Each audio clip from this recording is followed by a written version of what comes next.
Buenas noches con todos. Aquí tenemos la presencia de la psicóloga licenciada en Psicología Educativa Grisel Hilares. En esta oportunidad ella nos va a apoyar con nuestro producto académico. Vamos a realizarle una entrevista. Para contarles un poco sobre ella, la psicóloga Grisel trabaja en instituciones privadas ya va teniendo una experiencia de 8 años aproximadamente. Vamos a proceder a realizarle las preguntas respectivas de nuestro trabajo. Le paso a mi compañera Evelyn.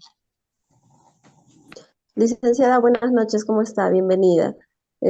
Bueno, vamos a empezar con una pregunta, ¿no?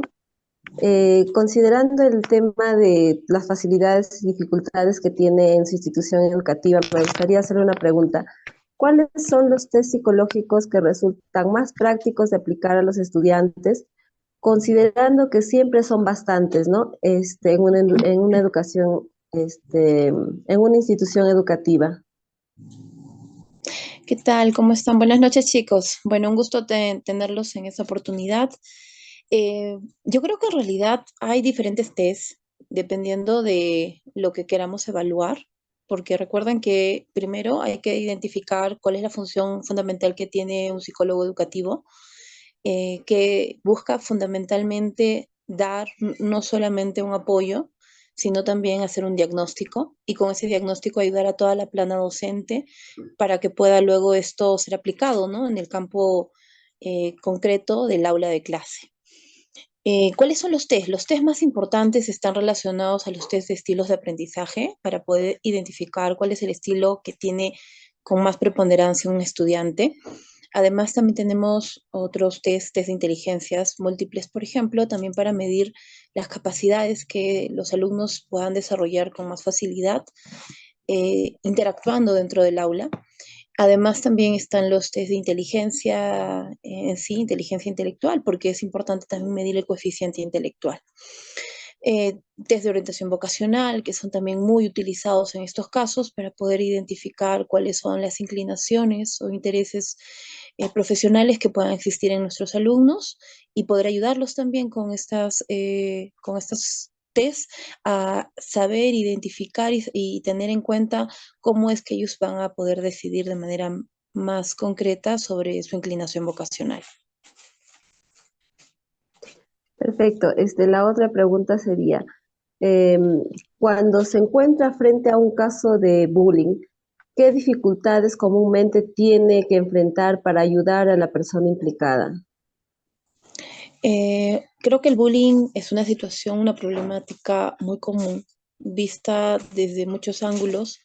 Creo que la fundamental depende mucho de la entidad, o mejor dicho, de cuál es el tratamiento que se da dentro de la institución educativa. Hay instituciones que tienen ya todo un, digamos, todo un programa armado para poder enfrentar situaciones como estas, ¿no? Sin embargo, hay situaciones que a veces van más allá del aspecto organizativo y están en el aspecto práctico. ¿Y cuáles son las mayores dificultades? El poder tener de la mano de las personas implicadas un testimonio sincero y real. Muchas veces el bullying se oculta y no es algo que podamos identificar de manera inmediata. Entonces la persona puede estar en esa circunstancia durante mucho tiempo. Y ahí viene el tema, ¿no? El poder tener de la mano a la plana docente, a que los mismos estudiantes también colaboren para podernos ayudar a identificar estas situaciones y poder no solamente abordar ya los conflictos en sí de bullying, sino también prevenir casos, ¿no? Y generar a través de esa prevención que se sigue esparciendo cada vez más esta situación como una bola de nieve, ¿no? Dentro del entorno académico, el entorno estudiantil.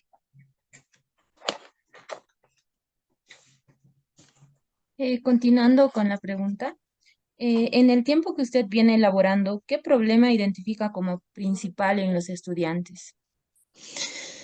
En realidad, dentro de la práctica docente también existen muchas dificultades. Si bien es cierto, dentro del aspecto educativo uno puede observar situaciones que se relacionan justamente con el tema de la interacción social, pero en realidad el aula de clase, el cómo se desenvuelve el estudiante en el aula, es algo que, por ejemplo, para un psicólogo es importante saber. Y entonces uno parte ahí del tema de la observación, el poder observar cómo se comporta el estudiante en un entorno natural, en donde no necesariamente ellos actúen bien porque alguien los mira, sino que lo hagan de manera natural, ¿no? En su ambiente natural. Entonces, para esto, ¿qué yo diría? ¿Cuál es la mayor dificultad? El hecho de el aprendizaje en sí.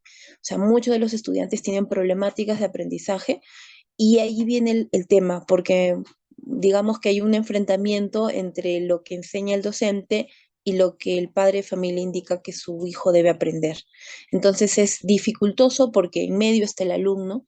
Entonces aquí lo importante es no saber quién tiene la razón o quién lo hace bien o quién lo hace mal, sino poder identificar y poder ayudar al estudiante, ¿no? En sí, a poder lograr que ese aprendizaje sea cada vez eh, más rápido, que sea cada vez más práctico, pero que también sea significativo, ¿no? Y eso es algo que a veces no sucede dentro de las escuelas porque, o dentro del ambiente educativo, porque le damos mucha importancia al aspecto de la nota.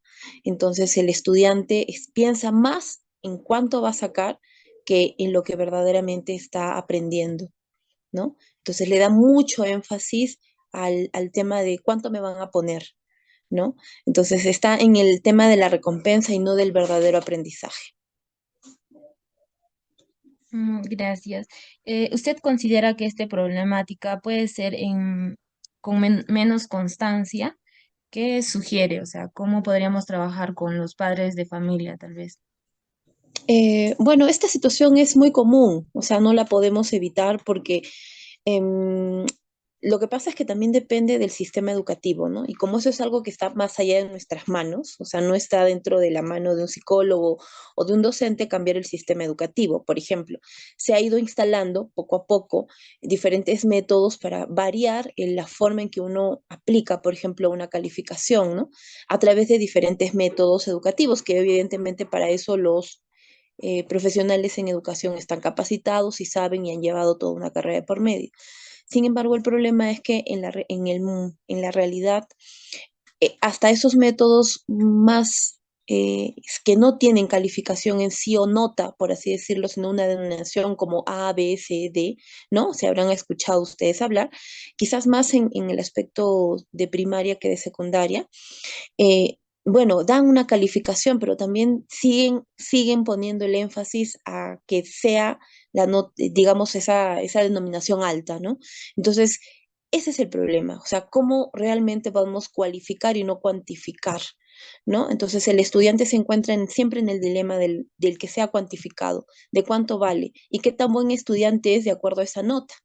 Nos está midiendo verdaderamente el aprendizaje en sí, si realmente está siendo significativo o no para él, o está cambiando una perspectiva real de su vida. Por eso es que seguramente ustedes habrán escuchado hablar en muchas ocasiones, esto lo dicen no yo, muchas personas, muchos entendidos en la materia educativa, que deberían instaurar programas educativos que no solamente vayan al aspecto intelectual, sino al aspecto emocional, ¿verdad? Porque eso es lo que va a hacer que la persona, más allá de la nota, se reconozca a sí misma como válida. Entonces, no se sienta mal si en matemáticas se sacó una mala nota o no se sienta pésima, pues si de repente es buena en educación física, pero no es tan buena en otras materias que le damos pues mucha más importancia, ¿no? Por eso decía que lo importante de evaluar las inteligencias, ¿no? Y los diferentes estilos que cada persona tiene. Buenas noches, licenciada. En la institución en la que trabaja, ¿cuál es lo principal para usted? ¿En qué se enfoca más? ¿Podría ser en los alumnos, los padres, los profesores? ¿En cuál se enfoca más? Eh, no solamente en la institución en la que estoy, he podido observar también en otros lugares que el enfoque está muy orientado al alumno, ¿no? O sea, queremos estar más orientados al alumno, a ver qué está pasando con el alumno, con el estudiante. Sin embargo, es, bueno, es un límite que tenemos dentro del campo educativo que no solo podemos medir al estudiante en el aula, ¿no? El estudiante es un ser integral. ¿Qué quiere decir? Que está relacionado con su familia, sus padres, sus compañeros, todo un mundo, ¿no? Entonces él cuando viene, viene con una problemática o con toda una situación integrada en su ser. Entonces, esto afecta su tema académico. Entonces, si ese alumno ha venido con un problema de casa o con una situación de casa, bueno, lógicamente se va a ver afectado en su rendimiento académico. Y ahí viene el tema, porque no solo podemos medir situaciones que están en el entorno académico, sino también tendríamos que tener herramientas para ayudarlos con esas situaciones que están en relación a su entorno familiar o su entorno social. Entonces, esa es una de las cosas que puedo observar, ¿no? Nos centramos en el alumno, pero solamente desde el aspecto educativo y muchas veces no vamos un poco más allá, ¿no?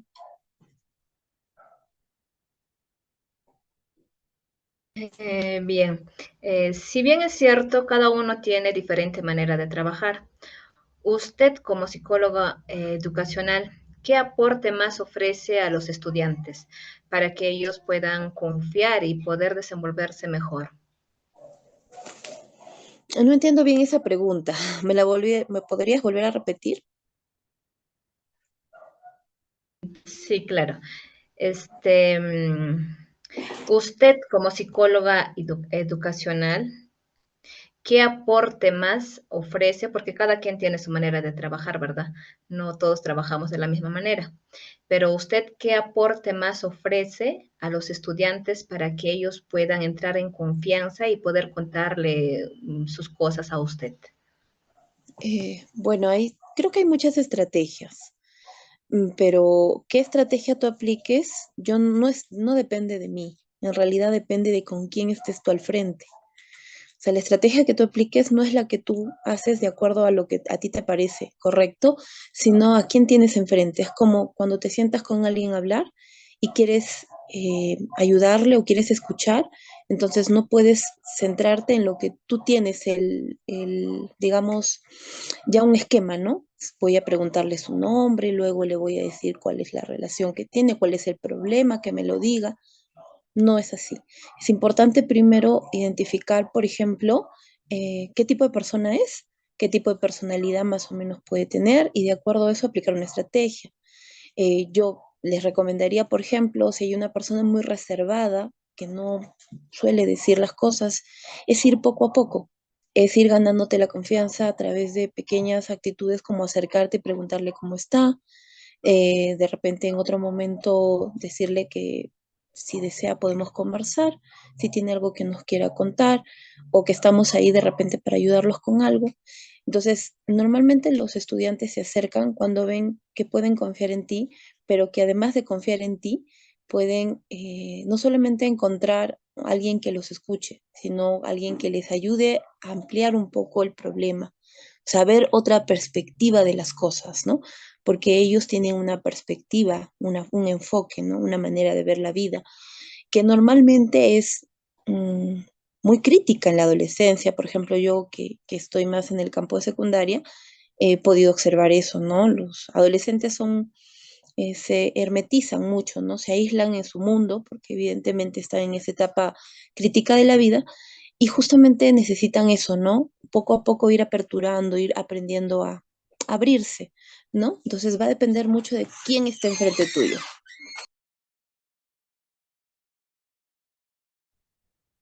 Eh, sí, buenas noches, licenciada. Agradecerle y comentando acerca de quizás la experiencia dentro de su labor y la trayectoria que usted tiene a lo largo de este tiempo, quizás podría comentarnos brevemente sobre algún caso que le haya dado gran impacto dentro de su carrera.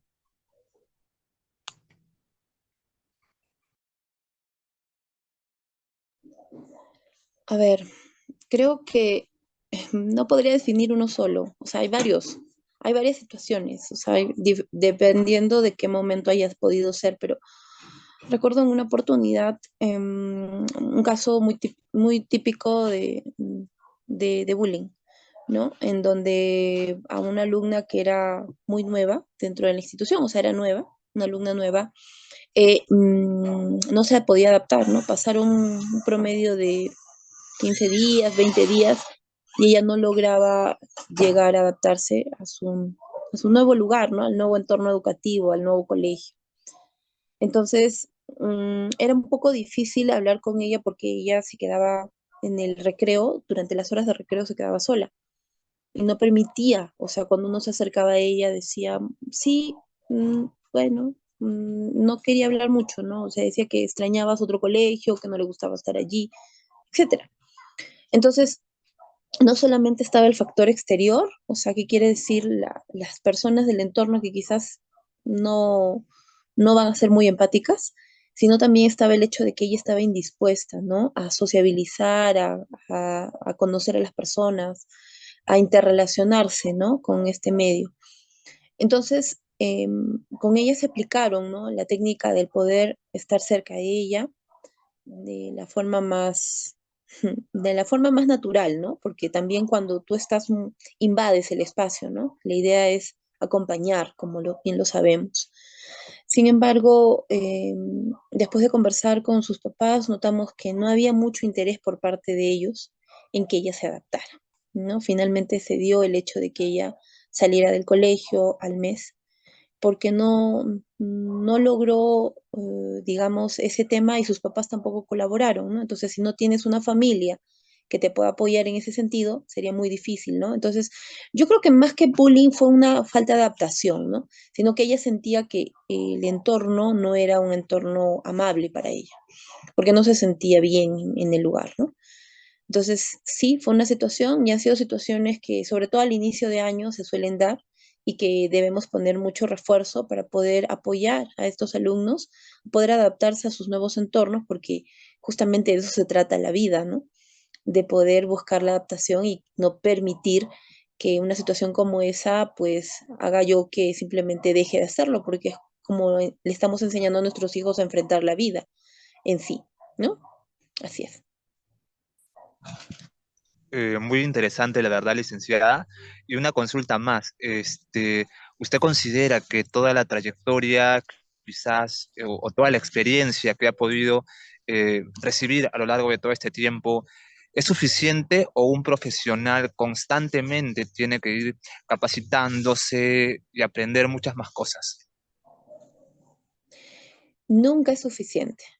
Siempre tiene que haber más, en todos los aspectos, ¿no? O sea, porque la educación, como muchos quehaceres de la vida, importantes por cierto, porque la educación es un pilar fundamental, em, está en permanente cambio, está en permanente evolución, porque los tiempos no solamente cambian por el internet o la globalización o etcétera, o porque el mundo es realmente hoy en día bastante cambiante en muchos aspectos, ¿no? Lo que antes la educación lo tenía como en alto, hoy en día se ha convertido en otro enfoque, ¿no? Y por eso es que vemos las diferencias entre la forma de pensar de nuestros padres y nuestra forma de pensar hoy en día.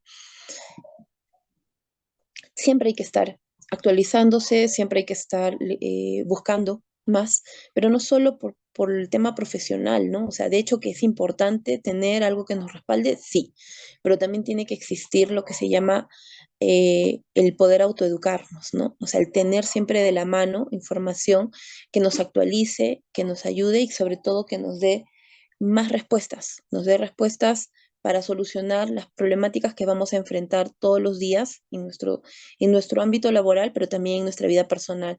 Y eso que nos haga mejores personas, porque no solo podemos ser buenos profesionales sin ser mejores personas, ¿no? Entonces tiene que ir de la mano.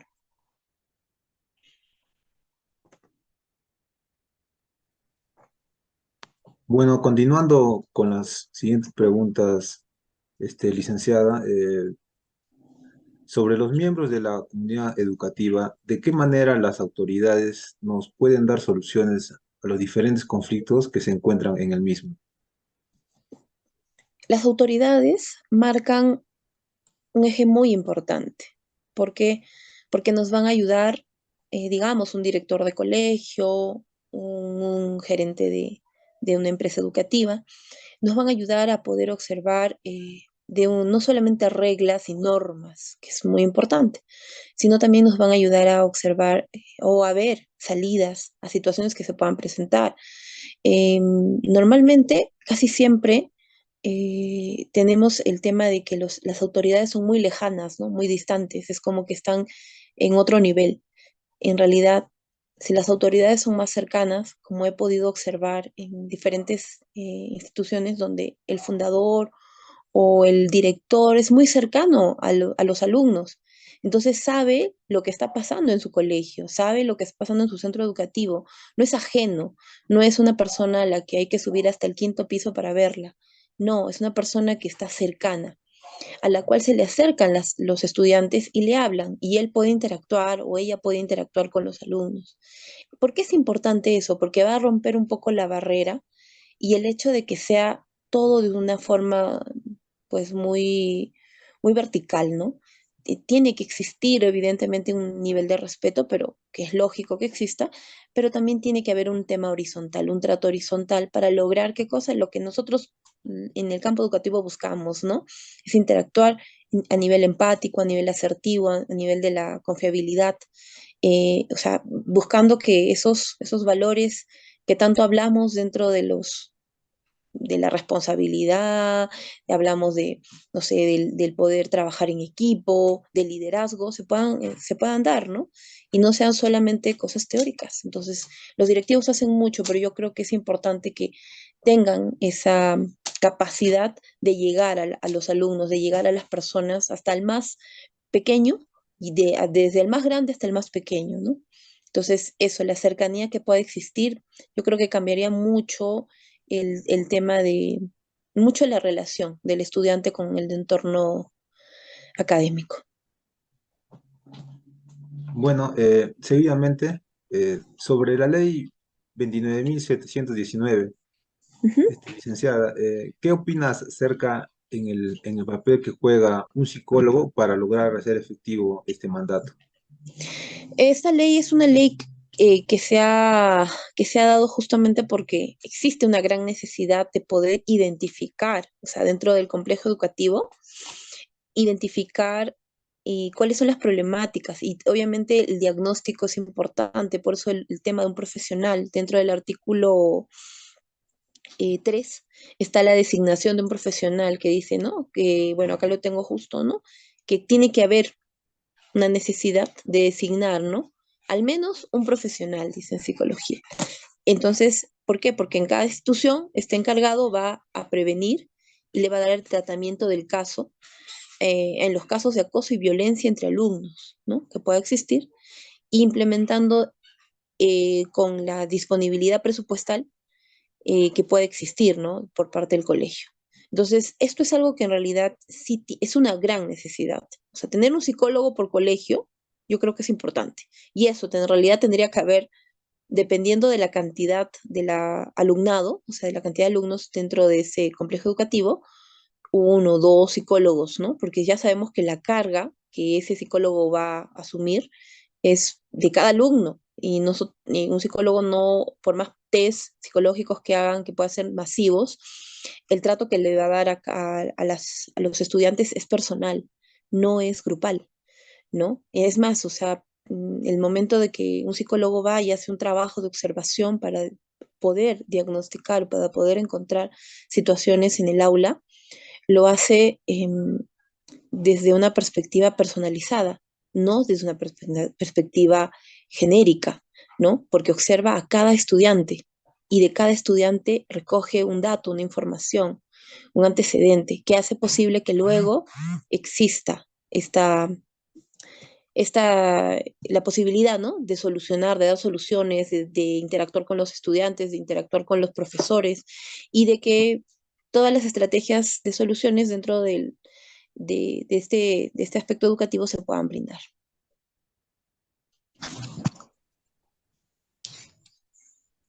Bien, Este, chicos, ¿algo más sí, que quieran saber? licenciada, bueno, básicamente poder agradecerle por este tiempo que nos ha brindado, ¿no? Creemos que es importante poder conocer estos temas, poder analizarlos y que más de la mano de una profesional con mucha experiencia. Esperamos quizás más adelante poder tenerla en otra entrevista para poder conocer otros puntos que también son relevantes dentro de esta hermosa profesión. Ok, chicos, muchas gracias. Buenas noches. Espero que les sirva la información y bueno, adelante, adelante. Buenas Gracias. noches. Nos Buenas vemos. noches. Gracias, buenas noches.